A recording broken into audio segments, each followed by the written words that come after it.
ብዙዎቻችን ለዓመታት ያህል በዩቲዩብ ተከታትለናቸዋል። በመቀጠል በተለያዩ ሶሻል ሚዲያዎችም መጥተዋል። ገና በልጅነት እድሜያቸው በ10 ቤት እድሜ ነበር ተዋውቀው ፍቅርን የጀመሩት ፋኒና ሳምሪ። በትዳርም አዲስ ቤተሰብን መስርተው 2 ልጆችንም አፍርተው በኑሯቸውም ተባርከው ዓመታቶችን አብረው ኖረዋል። ነገር ግን ከወራቶች በፊት በዚህ ዓመት የተሰማው ነገር ግን እጅግ ብዙዎችን ያስደነገጠ፣ በተለይ ደግሞ የነሱ ወዳጅ አድናቂዎችን ያሳዘነ ክስተትን ተመልክተናል። ፋኒም ሳምሪም የነበርንበት የትዳር ህይወት እጅግ ከባድ ነበር ሲሉ ሁለቱም በምሬት ስለነበሩበት ህይወት ገልጸዋል። በመቀጠልም ሁለቱም በዛ ህይወት መቆየት እንደማይፈልጉና መለያየታቸውንም ይፋ አድርገዋል። ብዙዎችን ይህ ነገር አስደንግጧል።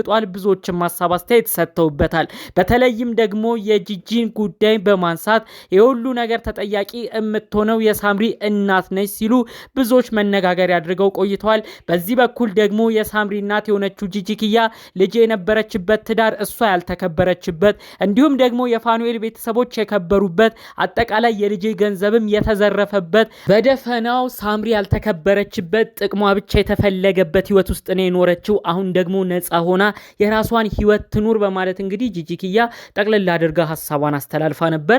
ታዲያ ፋኒና ሳምሪ ይህን ጉዳያቸውን ይፋ ካደረጉ በኋላ መለያየታቸውን ከገለጹ በኋላ ሁለቱም ወደ ራሳቸው ህይወት በማመዘን የተለያዩ ሶሻል ሚዲያ ላይ የተለያዩ ውሏቸውን እንዲሁም የሚያሳልፉትን ነገር ይለቁ ያጋሩ ነበረ።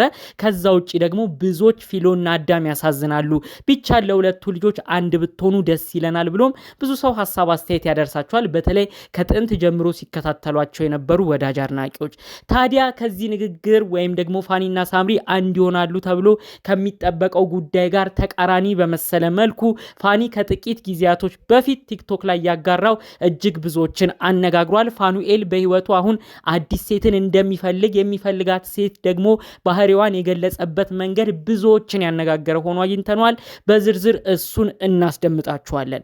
ሰላም ጤና ይስጥልን ውድ የሀገሬ ልጆች፣ በተለያዩ ዓለም ሀገራት የምትገኙ በያላችሁበት ሀገር ሰላማችሁ ይብዛልኝ። ዛሬም አዳዲስ በሆኑ ጉዳዮች ብቅ ብለናል። ለዚህ ቻናል አዲስ ከሆናችሁ ሰብስክራይብ በማድረግ ሁሌም እንለቃቸው ቪዲዮዎች እንዲደርሱ ይሁን።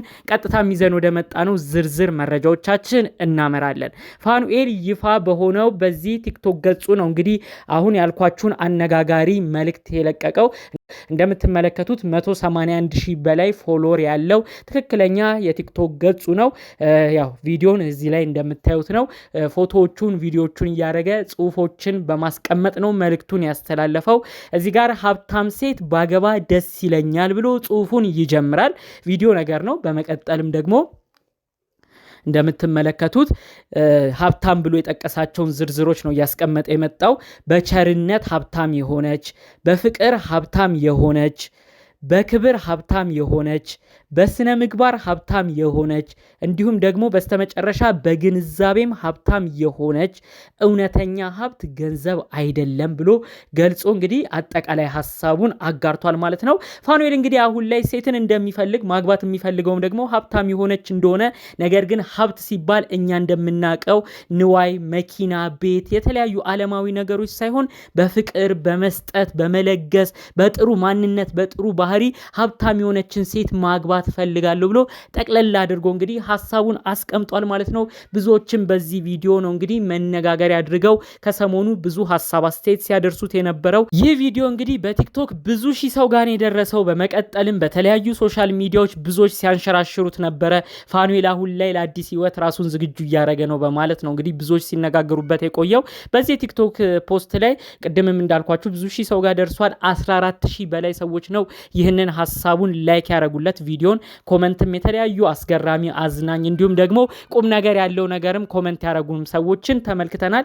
ይሄ የተጠቀመውን ቃል በመግለጽ እንግዲህ እኔ ያለውልህ፣ አይዞ፣ በቸርነት በፍቅር ሀብታም ይሁን፣ ውስጣዊ ነገሬ እኔ ጥሩ ነው ብለው እኔ ያለሁ እያሉ ራሳቸውን የሚያዘጋጁ ሰዎችን ተመልክተናል። ሳምሪ ነበረች አመለጠችክ የሚል ኮመንትም ተመልክተናል። የሳምሪ ወዳጅ አድናቂ የነበሩ ግለሰቦችን የሚያበረታታ እነ ሳምሪን ቤት የሚያደንቁ ሰዎችንም በዚህ ፖስቱ ላይ አይተናል። ሌሎች ደግሞ እንግዲህ ፋኑኤል እስካሁን ባለው ከሳምሪም ጋር ተጣልቶ በነበረበት ቅጽበት እንዲሁም እናቷ ጂጂኪያ ለልጇ ሳምሪ ተደርባ ባስተላለፈቻቸው ከባድ ቃላቶች ፋኑኤል የማይገቡ ቃላቶችን ሚዲያ ስላልተናገረ እሱን ሁሉ ሲያበረታቱ የነበሩ ሰዎችን አይተናል። ጨዋነት መልክ ቢኖረው አንተን ይመስል ነበር ፋኒ፣ አንተ ጨዋ ሰው ነህ፣ አንተ አጉል አልተመላለስክም፣ እንዲሁ ነው እውነታውን ስታስረዳ የነበረው በማለት ፋኑኤልንም የሚደግፉ ሰዎችን አይተናል። እንዲሁም ደግሞ ከዚህ በፊት የነበረበትን የትዳር ህይወት በማንሳት አሁን ደግሞ እንግዲህ እኔ ጥሩ ስነ ምግባር ያለው በሁሉ በጥሩ ማንነቷ ሀብታም የሆነች ሴት እፈልጋለሁ ብሎ የገለጸበት መልኩ ቅኔ ነው በማለት ደግሞ ያማል ቅኔው ብሎ እዚህ ጋር ኮመንት ያደረገንም አይተናል። ይሄ ያማል ቅኔው የሚለው ኮመንት እንደውም ከ300 በላይ ሰው ነው ይሄንን ኮመንቱን ላይክ ያደረጉት ሰዎች ማለት ነው። ያው በመቀጠል ብዙ አይነት ኮመንቶች አሉ። እኔ ያለውልህ የሚል አለ እዚህ ጋር እየተመለከታችኋቸው ወንድሜ ሚስትን አግባት ታረቁ የሚልም አለ።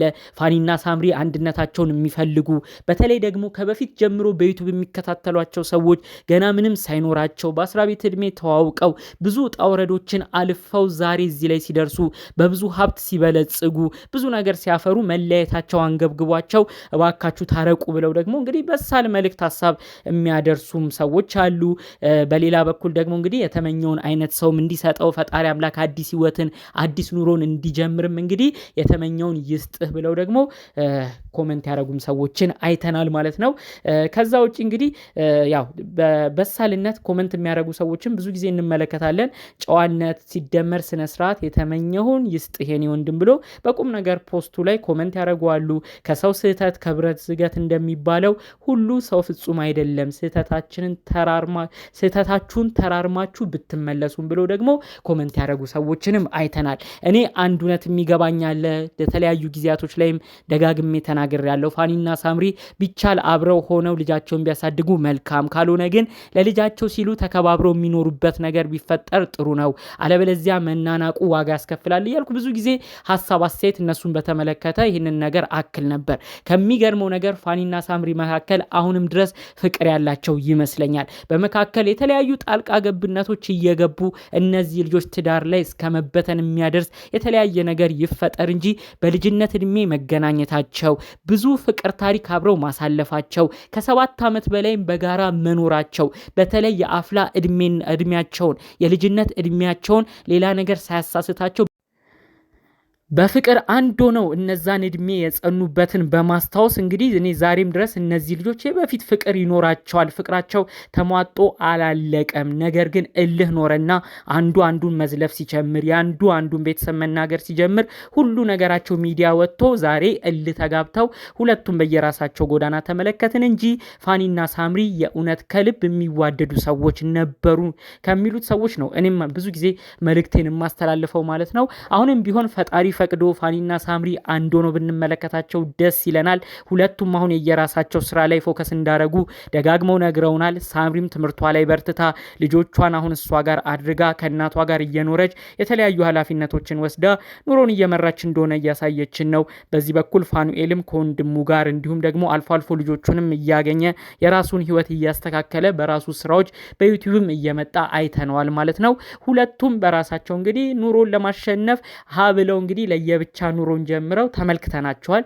ሁሉንም ደግሞ ፈጣሪ የሚፈቅደው ፈጣሪ ያለው ነገር ነውና የሚሆነው እሱ መካከላቸው ገብቶ የሚሻለውን ነገር እንዲያመጣላቸው የእውነት ከልብ እመኛለሁ። ለወለዱት ልጆቻቸው ፊሎና አዳም ሲል የተሻለውን ነገር ለነዚህ እህት ወንድሞቻችን እንዲያድላቸው የእውነት ከልብ በመመኘት የዛሬን መረጃዎችን እዚህ ላይ አበቃለሁ። በሌሎች አዳዲስ ቪዲዮዎች እስክንገናኝ ሰላሙን ሁሉ ተመኘውላችሁ።